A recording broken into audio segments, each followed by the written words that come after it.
এই মুহূর্তের সবথেকে বড় খবর, আবহাওয়া দপ্তরের পূর্বাভাস ছিল ৩৬ ডিগ্রির। পূর্বাভাস ছাপিয়ে এপ্রিলের প্রথম দিনেই ৩৭ ডিগ্রি সেলসিয়াস ছাড়িয়ে গিয়েছে শহর কলকাতার তাপমাত্রা।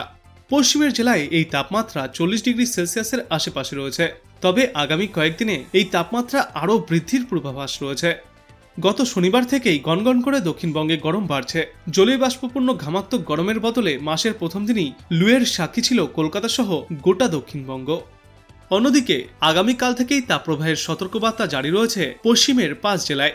দিনের তাপমাত্রা স্বাভাবিকের থেকে প্রায় ৪ থেকে ৫ ডিগ্রি সেলসিয়াস ওপরে থাকবে বেশ কয়েকটি জেলায়। পুরুলিয়া, ঝাড়গ্রাম, পশ্চিম মেদিনীপুর, পশ্চিম বর্ধমান জেলায় তাপপ্রবাহের সতর্কবার্তা জারি রয়েছে আগামীকাল থেকে শুক্রবার পর্যন্ত। এই সপ্তাহে কলকাতার তাপমাত্রাও ৩৮ ডিগ্রি সেলসিয়াসের কাছাকাছি বা তা ছাড়িয়ে যেতে পারে। পশ্চিমের জেলাগুলিতে বিশেষ করে বাঁকুড়াতে সর্বোচ্চ তাপমাত্রা ৪০ ডিগ্রি সেলসিয়াসের আশেপাশে থাকবে। ৪০ থেকে ৪২ ডিগ্রি সেলসিয়াসে পৌঁছে যেতে পারে গাঙ্গেয় পশ্চিমবঙ্গের বেশ কিছু জেলার তাপমাত্রাও। গাঙ্গেয় পশ্চিমবঙ্গে গরম ও অস্বস্তিকর আবহাওয়া বজায় থাকবে। উত্তরবঙ্গের জন্য বলা হয়েছে, উত্তরবঙ্গের দার্জিলিং, কালিম্পং, আলিপুরদুয়ার, কোচবিহার ও জলপাইগুড়ি জেলায় বিভিন্ন স্থানে আজকে বৃষ্টির সম্ভাবনা রয়েছে। দার্জিলিংয়ের উঁচু পার্বত্য এলাকায় বৃষ্টিপাত জারি থাকবে। মূলত বজ্র বিদ্যুৎ সহ হালকা থেকে মাঝারি বৃষ্টির সম্ভাবনাও রয়েছে। এরই সঙ্গে প্রতি ঘন্টায় ৩০ থেকে ৪০ কিলোমিটার বেগে দমকা ঝড়ো হাওয়াও বইতে পারে। কোথাও কোথাও আবার কালবৈশাখীর সম্ভাবনাও উড়িয়ে দেওয়া যাচ্ছে না। তবে আজ বেশি বৃষ্টি হওয়ার সম্ভাবনা কালিম্পং এবং জলপাইগুড়ি জেলায়। হালকা এবং বিক্ষিপ্ত বৃষ্টিপাত চলবে বিহার ও আলিপুরদুয়ার জেলায়। তবে এই দুইটি জেলাতে দমকা ঝড়ো হওয়ার তেমন কোনো পূর্বাভাস থাকছে না। আর এদিকে দক্ষিণবঙ্গের পারদ প্রায় ৩৮ ডিগ্রি সেলসিয়াসের ঘরে পৌঁছে গিয়েছে। পশ্চিমের বেশ কিছু জেলাতে এই তাপমাত্রা ৪০ থেকে ৪২ ডিগ্রি সেলসিয়াসের মধ্যেও পৌঁছে গিয়েছে, যা আগামী ৪৮ থেকে ৭২ ঘন্টায় আরও বাড়তে পারে।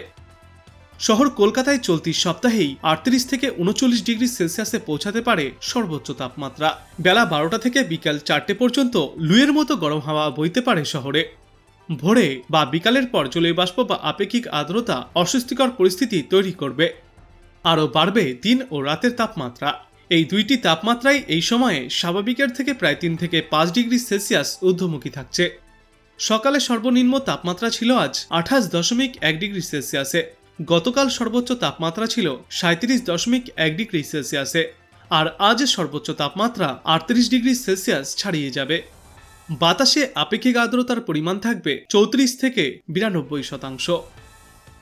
এবার চলুন আমরা দেখে নেই আলিপুর আবহাওয়া দপ্তর থেকে আজ এবং আগামী কয়েকদিনের আবহাওয়ার পূর্বাভাস সম্পর্কে কি বলা হচ্ছে। দক্ষিণবঙ্গ শুষ্ক, উত্তরবঙ্গতে বেশ কয়েকটি জেলাতে বৃষ্টিপাত হবে। এগুলো হচ্ছে দার্জিলিং, কালিম্পং, জলপাইগুড়ি, কোচবিহার। এবং বৃষ্টিপাতের যে স্পেশিয়াল ডিস্ট্রিবিউশনটা ওটা প্রতিদিন একরকম থাকবে না। কখনো এটা যেমন ধরুন আজকে দার্জিলিং এবং কালিম্পংয়ে স্ক্যাটার্ড রেনফল বলা হয়েছে, এবং অন্য যে জেলাগুলো বললাম সেগুলোতে আইসোলেটেড রেনফল তো কিন্তু রেনফল আছে দক্ষিণবঙ্গের এই কয়েকটা জেলায়, উত্তরবঙ্গের এই কটা জেলাতে। এবং উত্তরবঙ্গের এই কটি জেলাতে সতর্কবাণীও আছে, থান্ডারস্টর্ম, রেন। আজকে তো হেলেরও থান্ডারস্টর্ম আছে, এই হেলেরও ওয়ার্নিং আছে। ঝোড়ো হাওয়া ৩০ থেকে ৪০ কিলোমিটার পার আওয়ার। আর দক্ষিণবঙ্গের প্রত্যেকটা জেলাতেই এই আগামী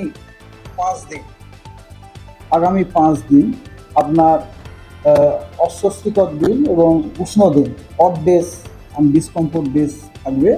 এবং তার মধ্যে I think third, fourth and fifth সেখানে আপনার পশ্চিমের যে জেলাগুলো আছে, যেমন ঝাড়গ্রাম, পশ্চিম মেদিনীপুর, পশ্চিম বর্ধমান, পুরুলিয়া, বাঁকুড়া, এগুলোতে আপনার হিট ওয়েভ কন্ডিশন, মানে তাপপ্রবাহ কন্ডিশন। জলবায়ু পরিবর্তন তো অবশ্যই একটা কারণ জলবায়ু পরিবর্তনের একটা প্রধান এফেক্ট হচ্ছে কি টেম্পারেচার বেড়ে যায়, সারফেস টেম্পারেচার বেড়ে যায়। তো সারফেস টেম্পারেচার যদি বেড়ে যায় তাহলে ন্যাচারালি ফর এক্সাম্পল মনে করুন আমরা জানি যে টর্নেডো হওয়ার জন্য একটা ধরুন থ্রেশহোল্ড সারফেস টেম্পারেচারের দরকার ৪৫ ডিগ্রি ফর এক্সাম্পল। এবারে মনে করুন যদি আপনার ক্লাইমেট চেঞ্জ না হতো তাহলে আর ক্লাইমেট চেঞ্জ হওয়া এটা ন্যাচারালি বুঝলাম ক্লাইমেট চেঞ্জ হওয়ার জন্য 45 ডিগ্রি টেম্পারেচার অ্যাটেন্ডটা একটু তাড়াতাড়ি হয়ে যাবে। সুতরাং অবশ্যই climate change to some extent definitely it has some influence on the frequency of occurrence of the tornado. Update দিতে গেলে তার প্রেডিকশন দরকার। সাইক্লোনের ক্ষেত্রে আমরা কেন দিতে পারি, একটা সাইক্লোন হওয়ার 14 দিন আগে থেকে আমরা আমাদের নিউমেরিক্যাল ওয়েদার প্রেডিকশন চার্টে আমরা তার সিগনেচার দেখতে পাই। এবারে কথা হচ্ছে কি এই যে প্রেডিকশন স্কিলটা নির্ভর করছে যে ওয়েদারটা তার স্কেলটা, টর্নেডো প্রচণ্ড ছোট স্কেলের একটা ফেনোমেনা, ওই ছোট স্কেলের ফেনোমেনা এত আর্লি প্রেডিকশন করার ক্ষমতা শুধু আমাদের কথা ছিল, এমনকি ইউএসএতেও নেই এখনো পর্যন্ত টর্নেডোটা আমরা অবজার্ভ করি। টর্নেডো লাইক সিচুয়েশন যখন, এই জন্য আমরা টর্নেডো বলতে পারি না। দেখুন কালকে সকালেও যখন মিডিয়া ব্রিফিং হয়েছিল তখন কিন্তু আমরা থান্ডারস্টর্মের কথা কিন্তু বলেছি। আমার এখনো আমরা খুব বেশি থান্ডারস্টর্ম না, এখন থেকে যদি আমাকে জিজ্ঞেস করে 4টের সময় টর্নেডো হবে কিনা, আই ডোন্ট নো বিশ্বাস weather will be able to tell or not. না এখনো পর্যন্ত আমাদের যে ইনফ্রাস্ট্রাকচার, আমার যতটুকু জ্ঞান বুদ্ধি তাতে মনে হয় খুব বেশি একটা সিভিয়ার থান্ডারস্টর্ম আমরা বলে দিতে পারি।